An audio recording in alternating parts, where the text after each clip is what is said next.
नमस्कार दोस्तों, आज हम आपको लेकर चलेंगे भारतीय इतिहास के एक ऐसे अहम मोड़ पर जिसे जानना हर भारतीय के लिए जरूरी है। यह कहानी है उस व्यक्ति की जिसने देश को अपनी अहिंसा, अपनी शांति और अपने आदर्शों से प्रेरित किया, और उसी व्यक्ति की हत्या की योजना बनाने वाले नथुराम गोडसे की। हाँ, हम बात कर रहे हैं महात्मा गांधी और उनकी हत्या के पीछे की असली कहानी की। महात्मा गांधी, जिन्हें हम राष्ट्रपिता कहते हैं, केवल भारत की स्वतंत्रता का प्रतीक नहीं थे, बल्कि वे अहिंसा, सत्य और शांति के प्रतिमान थे। उनका जीवन हमें यह सिखाता है कि किसी भी परिस्थिति में हिंसा का रास्ता नहीं अपनाया जाना चाहिए। लेकिन 30 जनवरी 1948 को भारत के दिल पर ऐसी चोट लगी कि पूरी दुनिया स्तब्ध रह गई। इस कहानी की सबसे बड़ी खासियत यह है कि यह केवल एक हत्या की कहानी नहीं है। यह कहानी है राजनीतिक कट्टरता, चरम विचारधारा और उस समय के सामाजिक और राजनीतिक माहौल की, जिसने एक देश को झकझोर दिया। यह कहानी हमें यह भी याद दिलाती है कि किस तरह असहमति और गलत विचार किसी भी समाज के लिए विनाशकारी साबित हो सकते हैं। दोस्तों, यह वीडियो उन सभी के लिए है जो इतिहास को सिर्फ किताबों में पढ़ना पसंद नहीं करते, बल्कि उसे महसूस करना चाहते हैं। हम आपको दिखाएंगे नथुराम गोडसे के मनोविज्ञान, उनके विचार और किस तरह उन्होंने अपने कट्टर राजनीतिक विचारों को व्यवहार में उतारा। यह एक ऐसी कहानी है जिसे जानकर आपके अंदर भी भावनाओं का तूफान उठेगा। इस वीडियो में हम विस्तार से बताएंगे गोडसे का बचपन और उसका राजनीतिक सफर, भारत का विभाजन और उस समय का सामाजिक माहौल, गांधी जी की अहिंसा और उनके आदर्शों का महत्व, और आखिरकार वह घटना जिसने पूरे देश को हिलाकर रख दिया। यदि आप चाहते हैं कि आप भारत के इतिहास के इस सबसे अहम और संवेदनशील घटना को पूरी तरह समझें, तो इस कहानी को अंत तक देखें। यह कहानी आपको सिर्फ इतिहास नहीं, बल्कि सच्चाई, भावनाएं और सीख भी देगी। नथुराम गोडसे का जन्म 19 मई 1910 को महाराष्ट्र के पुणे जिले के बारामती क्षेत्र में हुआ। उनका परिवार साधारण हिंदू परिवार था, जो धर्म और परंपरा पर गहरा विश्वास रखता था। बचपन से ही नथुराम का स्वभाव जिज्ञासु और तेज था। उन्हें पढ़ाई में रुचि थी, लेकिन उनके मन में सामाजिक और राजनीतिक मामलों को लेकर सवाल हमेशा उठते रहते थे। गोडसे के परिवार और समाज का माहौल उन्हें अपने राष्ट्र और समाज के प्रति जागरूक बनाता रहा। बचपन में ही उन्होंने देखा कि समाज में असमानता, अन्याय और धार्मिक तनाव कैसे लोगों को प्रभावित करता है। ये अनुभव उनके व्यक्तित्व पर गहरा असर डालते हैं और धीरे धीरे उनके अंदर कट्टर और दृढ़ निश्चयी विचारों का बीज बोते हैं। गोडसे की शिक्षा और प्रारंभिक जीवन में यह देखा गया कि वह कठोर अनुशासन और नियमों के प्रति संवेदनशील था। बचपन में ही वह सामाजिक गतिविधियों में शामिल होने लगा और विभिन्न धार्मिक और राजनीतिक विचारों के संपर्क में आया। वह अक्सर अपने माता पिता और गुरुजनों से यह पूछता कि देश और समाज का सबसे बड़ा हित क्या है। यह जिज्ञासा उसके जीवन का महत्वपूर्ण हिस्सा बन गई। युवावस्था में गोडसे ने हिंदू महासभा के संपर्क में काम करना शुरू किया। यहाँ उसने देखा कि भारत में हिंदुओं के हितों की रक्षा के लिए सक्रिय राजनीति और सामाजिक संगठन की आवश्यकता है। इस समय में उसका दृष्टिकोण धीरे धीरे कठोर और चरमपंथी होता गया। उसे लगता था कि गांधी जी की नीतियां और उनके निर्णय हिंदू समाज को कमजोर कर रहे हैं, और यही विचार आगे चलकर उसकी जिंदगी और निर्णयों में निर्णायक भूमिका निभाने वाला था। लेकिन यह ध्यान रखना जरूरी है कि गोडसे का यह नजरिया केवल व्यक्तिगत मतभेद या क्रोध का परिणाम नहीं था। उसका कट्टर दृष्टिकोण उस समय के सामाजिक और राजनीतिक तनाव, विभाजन की आशंका और धार्मिक असहमति का प्रतिबिंब था। यही परिस्थितियां उसके मन में चरम विचारों को जन्म देती हैं और भविष्य में इतिहास की सबसे बड़ी हत्या के लिए मार्ग प्रशस्त करती हैं।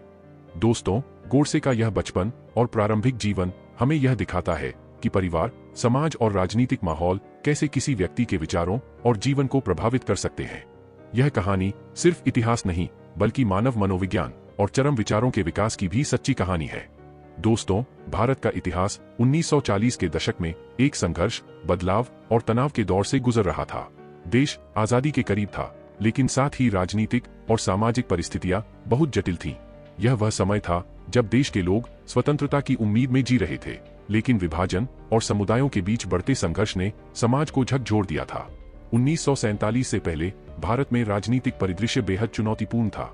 कांग्रेस पार्टी स्वतंत्रता आंदोलन का नेतृत्व कर रही थी, जबकि अन्य संगठन जैसे हिंदू महासभा और आरएसएस अपने अपने विचारों और उद्देश्यों के लिए सक्रिय थे। देश में राजनीतिक मतभेद और सामाजिक असहमति की जड़ें गहरी थीं। इस समय देश में धार्मिक तनाव चरम पर थे। हिंदू और मुस्लिम समुदायों के बीच भय और अविश्वास की स्थिति थी। विभाजन के डर ने लोगों के मन में असुरक्षा पैदा कर दी थी। इसी माहौल में महात्मा गांधी ने अपनी अहिंसा और शांति की नीति को अपनाया और लगातार लोगों को समझाने का प्रयास किया। उन्होंने कहा कि किसी भी हाल में हिंसा का रास्ता नहीं अपनाया जाना चाहिए। गांधी जी ने शरणार्थियों की मदद के लिए कई कार्यक्रम चलाए और हिंदू मुस्लिम समुदायों के बीच समझ और सहिष्णुता बढ़ाने की कोशिश की। लेकिन गोडसे और उसके जैसे कट्टर राजनीतिक विचार रखने वाले लोगों को यह नीति हिंदू हितों के खिलाफ लगती थी। उन्हें लगता था कि गांधी जी मुस्लिम समुदाय के पक्ष में अधिक संवेदनशील हैं और हिंदू समाज की सुरक्षा और शक्ति को नजरअंदाज कर रहे हैं। यही दृष्टिकोण धीरे धीरे गोडसे को चरमपंथ की ओर ले गया। इस समय का सामाजिक और राजनीतिक माहौल इतना जटिल और संवेदनशील था कि किसी भी छोटी घटना या असहमति को भी बड़ा विवाद बनना था। गोडसे जैसे लोग इस माहौल का फायदा उठाकर अपनी विचारधारा को मजबूत करने लगे। उन्होंने महसूस किया कि यदि देश हिंदू हितों को अनदेखा करता रहेगा तो भविष्य में समाज और देश दोनों पर विपरीत प्रभाव पड़ेगा। दोस्तों, यही वह दौर था जिसने नथुराम गोडसे के मन और विचारों को आकार दिया। यह कहानी हमें यह समझाती है कि कैसे इतिहास, समाज और राजनीतिक तनाव किसी व्यक्ति के चरित्र और निर्णयों को प्रभावित कर सकते हैं। इस सच्चाई को समझना आज भी उतना ही महत्वपूर्ण है जितना उस समय था, क्योंकि यह हमें चेतावनी देता है कि कट्टर विचार और असहमति का परिणाम कभी कभी विनाशकारी हो सकता है। दोस्तों, नथुराम गोडसे का जीवन धीरे धीरे उस मोड़ पर पहुंच गया जहां उसके विचार कट्टर और चरमपंथ की दिशा में विकसित होने लगे।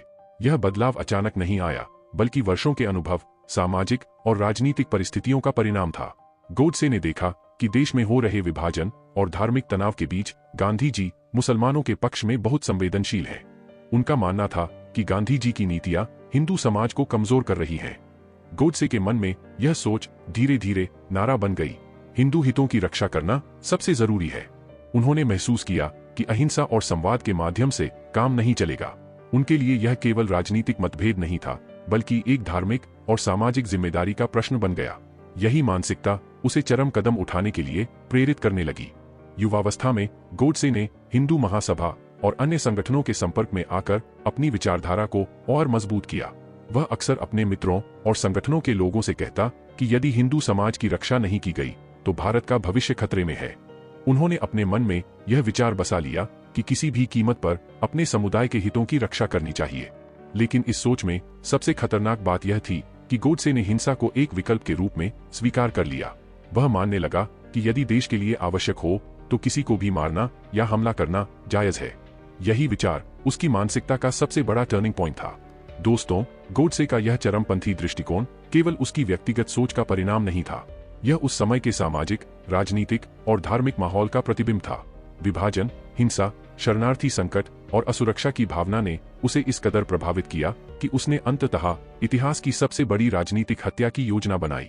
यह कहानी हमें यह भी समझाती है कि कैसे एक इंसान का मनोविज्ञान और सामाजिक परिवेश उसकी सोच और कर्मों को आकार दे सकता है। गोडसे का चरमपंथ की ओर झुकाव हमें चेतावनी देता है कि कट्टरता और असहिष्णुता समाज के लिए कितनी खतरनाक हो सकती है। दोस्तों, किसी भी बड़े अपराध से पहले एक ऐसा दौर आता है जहां इंसान अपने मन में ही लड़ाई लड़ चुका होता है। नथुराम गोडसे के साथ भी यही हुआ।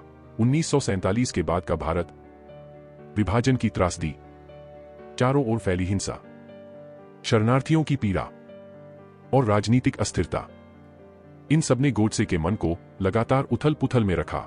उसके भीतर असहमति अब क्रोध और कट्टर विश्वास में बदल चुकी थी। इतिहास बताता है कि गोडसे ने इस दौर में खुद को यह समझाना शुरू कर दिया कि वह जो सोच रहा है वही देश हित है। उसने अपने विचारों को बार बार दोहराया, लिखित और मौखिक रूप से, ताकि वह खुद को नैतिक रूप से सही ठहरा सके। यही वह मनोवैज्ञानिक प्रक्रिया होती है जहां व्यक्ति अपने निर्णय के लिए आत्म औचित्य यानी सेल्फ जस्टिफिकेशन गढ़ लेता है। इस समय गोडसे लगातार महात्मा गांधी के सार्वजनिक जीवन पर नजर रखता रहा।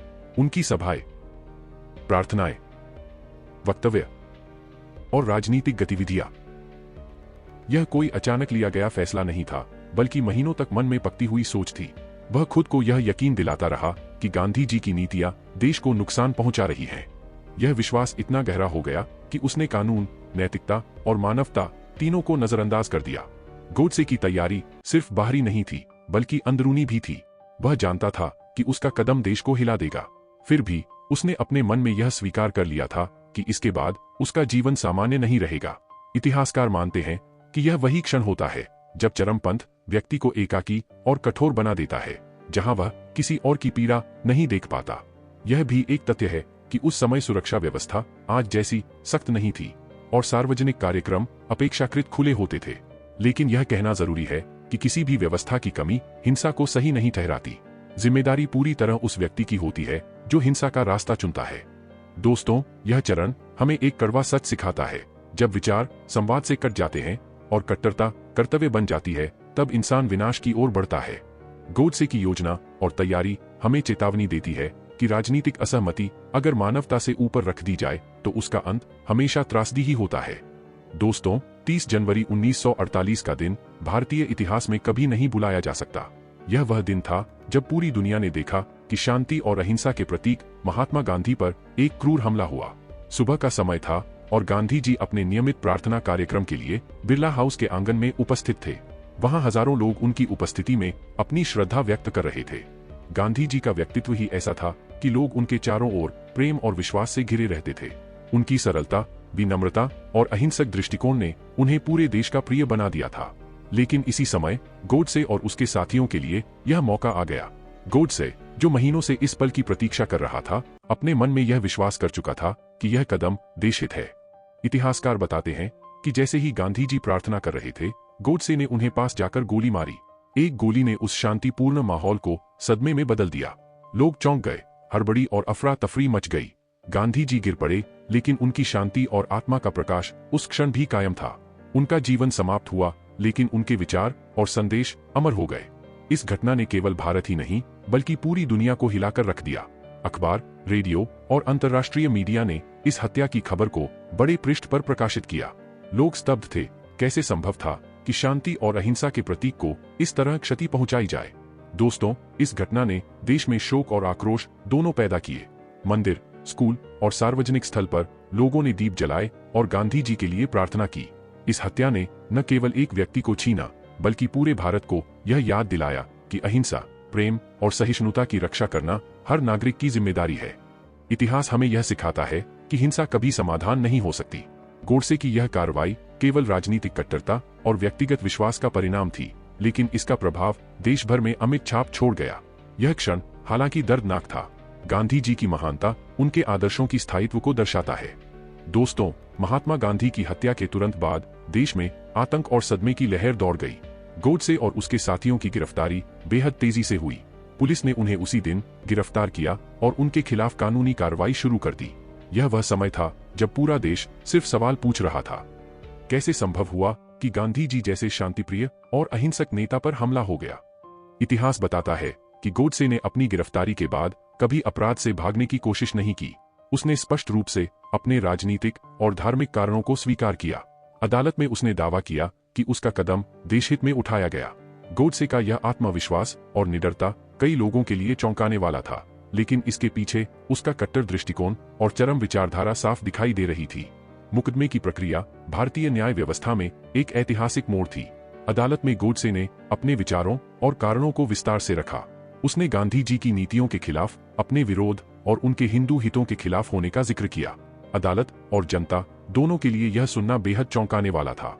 गोडसे का यह बयान इस बात का सबूत था कि राजनीतिक कट्टरता और असहिष्णुता किस हद तक इंसान को प्रभावित कर सकती है। मुकदमे के दौरान गोडसे के विचार और बयान पूरे देश के लिए एक चेतावनी बन गए। न्यायाधीशों ने उसकी मानसिकता और योजना की गंभीरता को देखा और निष्पक्ष रूप से फैसला लिया। गोडसे को दोषी करार दिया गया और फांसी की सजा सुनाई गई। इस फैसले ने यह संदेश दिया कि भारत में कानून और न्याय की सर्वोच्चता है और कोई भी व्यक्ति हिंसा को अपना हथियार नहीं बना सकता। यह मुकदमा केवल कानूनी प्रक्रिया नहीं था, बल्कि पूरे देश के लिए एक नैतिक और राजनीतिक सबक बन गया।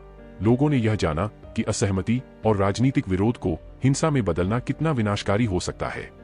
अदालत और मीडिया ने इस प्रक्रिया को पूरी पारदर्शिता के साथ दर्शाया, जिससे यह घटना इतिहास में दर्ज हो गई। दोस्तों, यह भाग हमें यह याद दिलाता है कि कानून और न्याय समाज की रीढ़ है और हिंसा कभी भी समाधान नहीं हो सकती। गोडसे की गिरफ्तारी और मुकदमा भारतीय लोकतंत्र और न्याय व्यवस्था की ताकत को दर्शाता है। दोस्तों, नथुराम गोडसे का मुकदमा समाप्त हुआ और 15 नवंबर 1949 को उसके जीवन का अंतिम अध्याय लिखा गया। अदालत ने उसे दोषी करार दिया और फांसी की सजा सुनाई। यह निर्णय केवल कानून का पालन नहीं था, बल्कि यह एक संदेश था पूरे भारत और दुनिया के लिए कि हिंसा और कट्टरता के रास्ते कभी स्वीकार्य नहीं हो सकते। गोडसे के निष्पादन के दिन देश भर में एक तरह का सदमा और शोक व्याप्त था। हालांकि बहुत से लोग उसके कदम से आहत थे, लेकिन यही समय था जब गांधी जी के आदर्श और संदेश की महानता पूरी तरह उजागर हुई। फांसी के समय गोडसे ने शांत मुद्रा बनाए रखी, लेकिन इतिहासकारों का मानना है कि उसके मन में शायद पश्चाताप की कोई झलक नहीं थी। उसने जो कदम उठाया था उसे वह अपने दृष्टिकोण के अनुसार सही मानता रहा। इतिहास के पन्नों में दर्ज है कि इस निष्पादन ने भारतीय समाज को यह याद दिलाया कि कानून और न्याय व्यवस्था हमेशा सर्वोपरि है। हिंसा के द्वारा अपने मतों को थोपना कभी भी स्वीकार्य नहीं। देश ने महसूस किया कि गांधी जी जैसे नेता की हत्या का शोक केवल व्यक्तिगत नहीं बल्कि राष्ट्रीय त्रासदी थी। फांसी के बाद गोडसे के कार्य और उसके चरित्र पर बहस शुरू हुई। कुछ लोग उसे राष्ट्रवादी मानने की कोशिश करते रहे, लेकिन अधिकांश समाज ने इसे कट्टरता और अहिंसा की अवमानना के रूप में देखा। यह घटना हमें यह सिखाती है कि किसी भी व्यक्ति के व्यक्तिगत विश्वास और कट्टर विचार समाज और देश के लिए विनाशकारी हो सकते हैं। दोस्तों, यह भाग हमें यह भी याद दिलाता है कि इतिहास केवल घटनाओं का विवरण नहीं है। यह हमें मानव मनोविज्ञान, नैतिकता और सामाजिक जिम्मेदारी सिखाता है। गोडसे का निष्पादन इस बात का प्रमाण है कि किसी भी लोकतांत्रिक और संवैधानिक देश में कानून का पालन करना हर नागरिक का कर्तव्य है। फांसी की यह घटना सिर्फ गोडसे का अंत नहीं थी, बल्कि गांधी जी के आदर्श और संदेश का सशक्त प्रतिपादन भी थी। यह हमें सिखाती है कि सत्य, अहिंसा और प्रेम के मार्ग पर चलना कठिन हो सकता है, लेकिन यही रास्ता समाज और देश को सुरक्षित और स्थिर बनाता है। दोस्तों, महात्मा गांधी की हत्या केवल एक व्यक्ति की मृत्यु नहीं थी, बल्कि यह पूरे भारत और समाज पर गहरा प्रभाव डालने वाली घटना थी। 30 जनवरी 1948 के बाद देश भर में शोक, भय और आक्रोश की भावना फैल गई।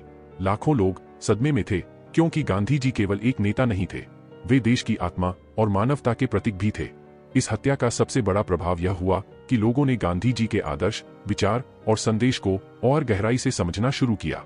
उनके सत्य और अहिंसा के मार्ग ने न केवल भारत बल्कि पूरी दुनिया को प्रभावित किया। गांधी जी ने हमें यह सिखाया कि हिंसा कभी समाधान नहीं हो सकती, और उनकी मृत्यु ने इस संदेश को और भी प्रबल बना दिया। सामाजिक दृष्टि से गांधी जी की हत्या ने देश को एकता और सहिष्णुता के महत्व को याद दिलाया। विभाजन और धार्मिक तनाव के इस दौर में यह घटना समाज को चेतावनी दे गई कि कट्टरता और असहिष्णुता के रास्ते पर चलना विनाशकारी परिणाम ला सकता है। लोगों ने महसूस किया कि किसी भी राजनीतिक मतभेद या धार्मिक असहमति को हिंसा में बदलना पूरी समाज व्यवस्था को हिला सकता है। राजनीतिक दृष्टि से यह घटना भारत के लोकतंत्र के लिए भी एक सबक बन गई। गोडसे की इस हत्या ने यह साबित कर दिया कि नागरिकों को किसी भी तरह के चरमपंथी विचारों से सतर्क रहना चाहिए।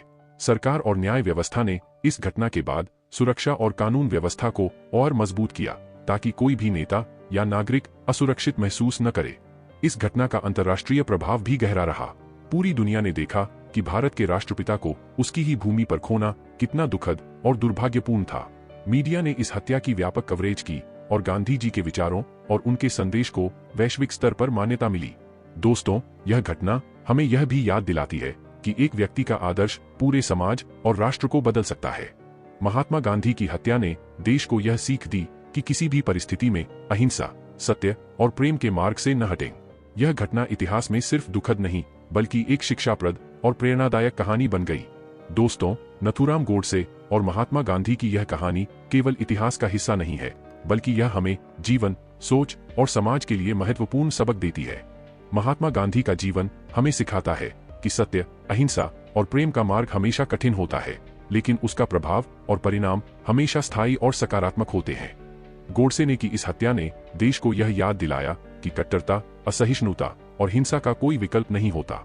गोडसे अपने व्यक्तिगत विश्वास और राजनीतिक विचारों में इतने अंधे हो गए थे कि उन्होंने मानवता और कानून दोनों को नजरअंदाज कर दिया। यह हमें यह सिखाता है कि व्यक्तिगत विचार चाहे कितने भी मजबूत क्यों न हो, समाज और देश के हित के बिना उनका पालन विनाशकारी हो सकता है। महात्मा गांधी की हत्या ने भारतीय समाज में यह संदेश फैलाया कि एक व्यक्ति की अहिंसा और सत्य के मार्ग पर चलने की शक्ति अनंत होती है। उनके आदर्श और विचार न केवल उनके जीवन काल में बल्कि उनके बाद भी करोड़ों लोगों के लिए प्रेरणा का स्रोत बने। यह हमें सिखाता है कि हिंसा के रास्ते कभी स्थायी समाधान नहीं देते और सत्य और अहिंसा की राह ही सच्ची शक्ति है। इतिहास से हमें यह भी सीखने को मिलता है कि समाज, राजनीति और विचारधारा का संतुलन बनाए रखना कितना महत्वपूर्ण है। अगर असहमति और विरोध को संवाद और समझ के माध्यम से नहीं सुलझाया गया तो परिणाम हमेशा विनाशकारी होते हैं। गोडसे ने की हत्या इसका सबसे बड़ा उदाहरण है। दोस्तों, इस कहानी की सबसे महत्वपूर्ण नैतिक शिक्षा यह है कि हम अपने मतभेदों और असहमति को कभी हिंसा के माध्यम से हल नहीं करें। हर नागरिक की जिम्मेदारी है कि वह संवेदनशील, जागरूक और जिम्मेदार सोच के साथ अपने देश और समाज की सेवा करे। गांधी जी का जीवन और उनकी मृत्यु दोनों ही यह संदेश देते हैं कि प्रेम, सहिष्णुता और अहिंसा का मार्ग हमेशा अडिग रहना चाहिए। अंत में गोडसे की यह कार्रवाई केवल एक काले इतिहास का पन्ना नहीं, बल्कि यह हमें चेतावनी और प्रेरणा दोनों देती है। यह हमें याद दिलाती है कि कट्टरता का रास्ता अंधकार की ओर ले जाता है, जबकि सत्य और अहिंसा की राह हमेशा रोशनी की ओर। इतिहास में यह घटना हमेशा हमारे लिए सीख और चेतावनी का प्रतीक बनी रहेगी।